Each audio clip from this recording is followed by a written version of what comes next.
Nathan, many congratulations, Thank you. safely through to the last eight. That must be a great feeling. Yeah, amazing. Obviously, the first time in a long time that I've been in this situation. It didn't pan out how I thought it would be. I thought it'd be a very tough game, if I'm deadly honest. But I just think Ricardo struggled with the pressure with the crowd. That's experience, in my opinion. I'm one of them people that says we all play big stage games and it doesn't matter the environment, but I think when you play in a hostile environment like that, I played Michael van Geuren in Rotterdam, Gezi in Cardiff, I'm used to that. If it was the other way around, he is not. But listen, a win's a win, a 4-0 win, and a better performance as well. And you've only dropped one set in reaching the last eight, but you feel there's still a lot more to come from you? Yeah, and apparently I'm playing absolutely rubbish and I'm finished, according to social. But listen, it's all you can do is beat what's in front of you. I said to Kirsty this morning that I'm expecting him to play really well today, and that'll bring my game on. Didn't pan out that way. I think when I went 2 sets up, I kind of knew I won because of the way he was playing, and I think you've seen the difference in my play. I relaxed, so it was a lot more controlled, and I played very well in them last 2 sets. So, now listen, I'm very happy. I'm in the quarterfinals. What's not to be happy about? You know, I've got a very indifferent New Year's Eve compared to what I'm normally used to. I don't have a party at my house. Not happening tomorrow, sorry. So, I'll be on the practice board with Dolby and get ready for New Year's Day. And just a word on that crowd, how much were you able to feed off the energy there? That's probably the loudest and the best crowd I've ever played darts in, and then including the match play Premier League venues. That was unbelievable, and I think everyone knows that I love England football. So when they start singing the England football tunes, I get butterflies, I get the buzz, I get the Tigger hop, and yeah, it was amazing. And you know, I don't like the booing. You know, I did try to shut them, quiet them down, but 3,500 people, it's hard to do. But listen, I enjoyed every single moment of that game. It's the first game I played and I've enjoyed in a long time, and hopefully my next game's the same. And you said coming into the tournament your target was to make the quarterfinals. Now you've achieved that. Can you play with more freedom going forward? I think so, yeah. I think for me, like, no one expected me to get to the quarters, if I'm deadly honest with you. My form wasn't great all year, but I think you look at the 3 players that are in the quarterfinals, me, Geuren, Price and Peter Wright.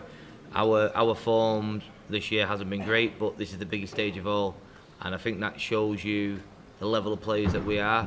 We perform, and whether it's 110 average or 90 average, doesn't matter, you win, and that's all that matters. And yeah, over the moon to make the quarterfinals, and like I say, whoever I play next, they're probably going to be favourites, but you know me, that spurs me on. I love being an underdog. Thank you. Nathan, congratulations on the result. You touched on something there, that it has been the year of the underdogs coming in to this year, but you've just alluded to it there. Do you need a different mindset to win here? Is this completely different to anything else? Yeah, darts is in an odd place. I think, you know, you got your 2 Lukes, and then I think you got the 2 Lukes and you got everyone else. In my opinion, you know, and obviously Luke got beat last night off Peter. Fantastic performance from Peter. Luke again was fantastic in defeat, but yeah, I just think we play each other that many times, whether it's a Pro Tour, whether it's a Euro Tour, we can all beat each other. And you know, long gone are the times 10, 12 years ago where, you know, arguably that the top 4 seeds are going to make the semi-finals. This isn't the case anymore, but and I'm now got that status as an underdog, which is nice. I love that. You know, for the last probably 4 or 5 years of my career, I've been up there with one of the favourites to win stuff. You know, I think coming into the last 32, I was 25th favourite. Not that I look at things, but I was 25th favourite. I'm like, what? But I use that as motivation, and yeah, listen, you know, enough of that rubbish. I'm in the quarterfinals. I'm very happy, and let's go. Well, I remember speaking to you in the build-up to this. You were saying that you needed a good run here to be in Premier League contention. Do you think a quarter-final for you is enough to be in the Premier League next year? Probably if Gezi and Peter got beat, but but they both won. Now, I always talk about the Premier League because that's where I think I belong. That's where I love it. I get the buzz I get, but I'm in the quarterfinals now. Different mindset. If I win the tournament, I'm in the Premier League. Simple as that. My focus is winning the World Championships now. It was getting the quarters. It's now switched. I want to win this title. Got an opportunity here that another 88 players would love to be in. I'm in the quarterfinals. If I win the World Championship, I'm in the Premier League. So I'll do my job, and hopefully everything takes care of itself. Just touching on what you said there, was the quarterfinals, was that the minimum expectations you set yourself pre-tournament then? Yeah. Dead honest, I thought I was going to play Cammy first game, and I said once Cameron got beat off Leonard Gates, and then obviously Rob Bolt got beat and Van Veen got beat, it had a 2020 vibe that I had a really tough draw on paper, and then all the seeds got beat, and that's kind of how I felt.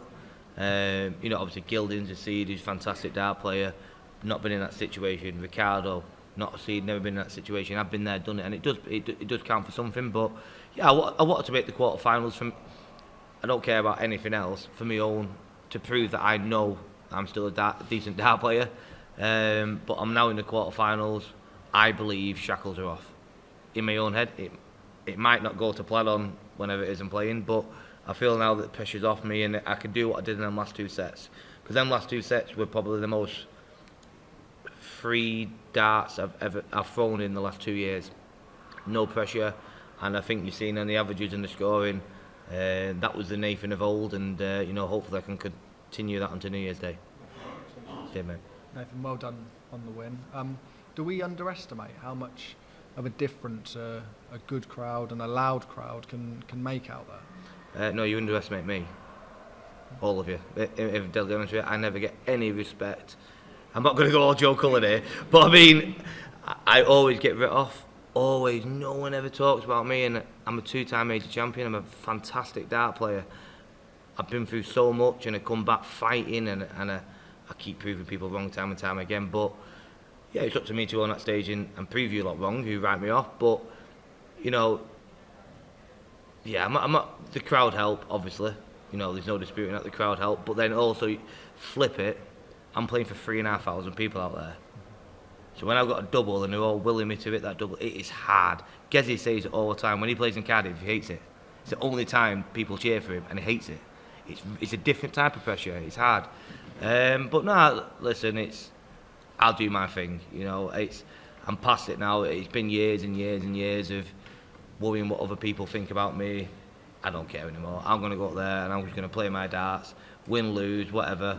I'm just going to enjoy myself. I've got a fantastic life. My family want for now, and I'm making money playing darts. So I'm going to go up there and enjoy myself.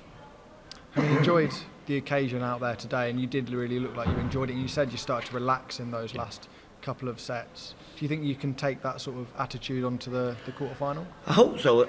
I try and take that attitude on every single game I play, but it's so hard. When the pressure is immense, especially this tournament, the pressure is immense. There's so many eyes on this tournament this year. And I try and relax, and like I did them last, 5-6 legs, that's what I try and do from the start. Doesn't always pan out that way, but listen, everyone thinks I'm going to play Luke next game. If I play Luke next game, no one's expecting me to win. And Luke's a good friend of mine. I'll go in there and enjoy the moment. I think we'll both enjoy the moment. We'll both share that moment together.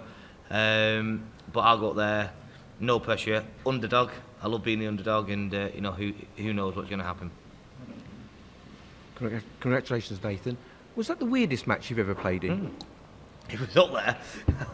It was odd. It was obviously I didn't expect him to get booed like he did at the walk-on, because I know there's a massive German contingent that come to Ali Pali, and apparently if it was yesterday it could have been the other way around. Apparently there's a lot of German fans here yesterday, so thank God we played today. But nah, it was odd.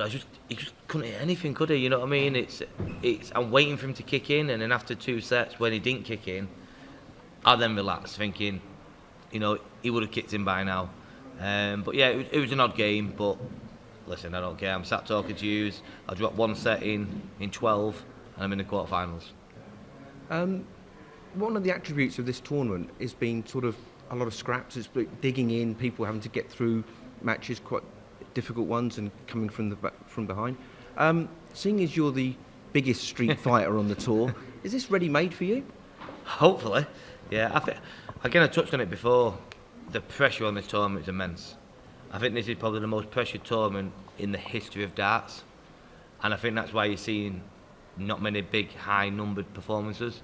You look at the game. For me, there's been 2 games: the Joe Cullen game and Price game that I've watched, and the Jave Chisholm, Ricky Evans. them two were scraps, and I'd have loved to be involved in that, you know what I mean? And it just means so much to people, the doors, you know, we're not stupid. Egbo wants to be part of the darts at the moment, you know, sponsorship and stuff like that. So I just think we all know lives are us, and we've got fantastic opportunities to, end of the day, we're all here to make money, to make decent money. And, you know, I think dart players, we're only human, we are putting too much pressure on ourselves. I think the quarter-finalists now, I think you'll see some good performances. I think we're all relaxed now. We made the quarters, we've got past New Year's. I think you'll see the best of us now. Nathan, you've talked about the people that you've beat on the way to the quarterfinals, but are you surprised about how little resistance you've faced reaching this stage so far? Yeah, but I'm happy about it. You know what I mean? I do like a scrap, but sometimes it is nice. Like, I mean, Mum's probably sat at home so happy because normally I put my whole family through the ringer. You know, I could be 5-0 up, then all of a sudden, out of nowhere, we're in a scrap, because that's kind of what I do. So it is nice to actually walk off the stage, the last two games, winning 4-0, not having to really come out of second gear and win and sit here and talk to you guys. But yeah, listen, it's going to be different next game. Well, I said that last game. You know, hopefully Luke has a mare as well, or Ryan. But yeah, it is different. But you know, when them opportunities come, you got to grab them with both hands and put them to bed. It weren't too long ago that we saw you lift the world match play. Where do you think your game is now compared to, 18 months ago when you won that? Mentally, I'm better. I think my problem that I've had, as you all know, is nearly there. Still a little bit in my game, but it's nearly there. I just need some confidence. That's all it is. You know, since I come back from my injury, I've been absolutely rubbish on the Pro Tour, rubbish on the Euro Tour, rubbish in TV events. I'm just waiting for a run, and that's, you know, I think you speak to any current dart player, any ex-dart player, you could need. We always say 1 day. Just give me 1 day. You make a final of a Pro Tour, the confidence that'll spur you on for the next 2 years. You know what I mean? I'm waiting for that moment, and you know, for me, it's come at the biggest tournament of the year, and you know, hopefully it continues. Brilliant. Thank you, Nathan. You said in your TV interview that you felt like you couldn't afford to lose a leg even when you're on the brink of victory. If you can't relax in that situation, can you never relax?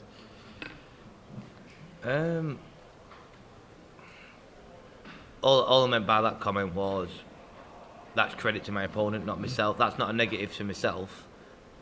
That's a positive to my opponent. I know how, especially set play.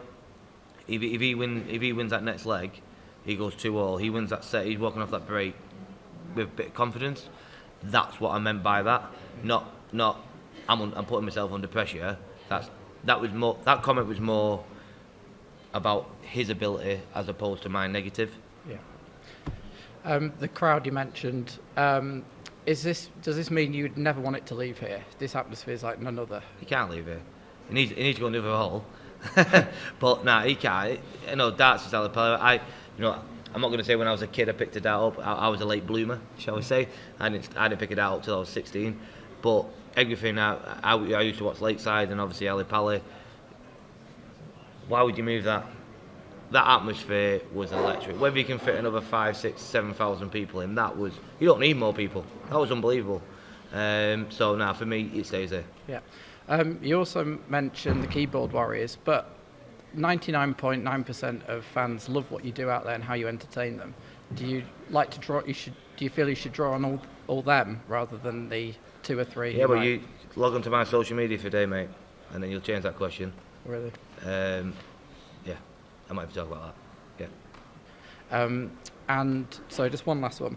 There's obviously a lot of great entertainers in darts, but maybe that haven't achieved what you have because maybe they just like that competitive, maybe seriousness. How hard is it to juggle the two, like being an entertainer and winning? It's tough. It's tough. I always say it. You know, we are sportsmen, but I class myself as an entertainer as well, and I think that's why I've got a fan base. You know, people.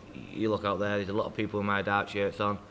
You know, some other players that people might think are better than me, none of them shirts out there, and that's because I you know, they pay the money, they want to see a show, and I go up there and I put a show on, but also I'm very good at switching very quickly, apart from the other night when I missed the board. But generally speaking, you know, I do my walk on, I have things in place where I'll do my walk on, I get involved with the crowd, and all of a sudden, bang, switch, game mode.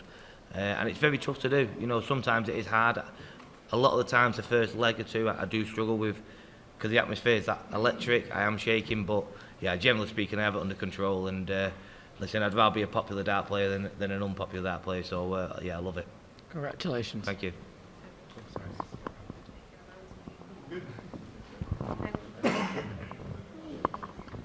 Nathan, huge well done. Maybe can you say about your walk-on song, how important is it for you as a darts player? Because we already heard some wrong tunes during the walk-ons from, I think it was Ryan Joyce going through to the stage with Ryan Meikle's walk-on song and Romeo Gribavats with Barney's walk-on tune.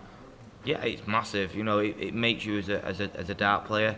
You know, for the last few months, me and Martin, the manager, we're trying to sort Dolby's out because it's absolutely pants. We're trying to find something like, even Madonna's better. But yeah, having a walk-on song, it gives you character.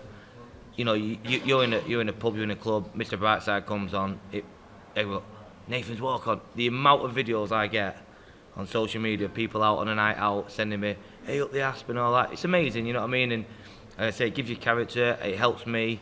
I feel like I'm ready to go to work. And yeah, when I'm on that stage, you got 3,000, 4,000, 5,000 people singing it back. It's amazing. So yeah, it helps. And you know, straight away you got the crowd in the palm of your hands, and they're on your side. And yeah, it helps massively. And Ricardo liked it as well. He said, he mentioned, and we already saw it. Have you some more words on him? It was a poor performance, but maybe you can give him some advice how to deal better with such situations. You mentioned the odd game against him at the Grand Slam 2 days before. Yeah, I spoke to him after the game. You know, before the game started, we spoke quite a bit. I probably spoke to him today more than I've spoke to him in my whole career. And he is a nice kid, you know what I mean? But he needs to learn from today. You know, it happened at the Grand Slam. That's what my comment meant. Is he acted very strange because he got booed 2 days prior off the fountain. What you've got to remember is the fans that were there 2 days prior booing him against Bo Greaves aren't in that venue that night. So it's a clean slate. And granted, it was hostile out there for him today, but he's got to learn from that. You know, we play in Germany. You know, if I play Ricardo in Germany, I'm getting that same thing. But once you've experienced it once or twice, you get used to it. He'll learn from that. He'll come back stronger. He's a fantastic dart player, and I wish him all the best. Thanks a lot. Yeah.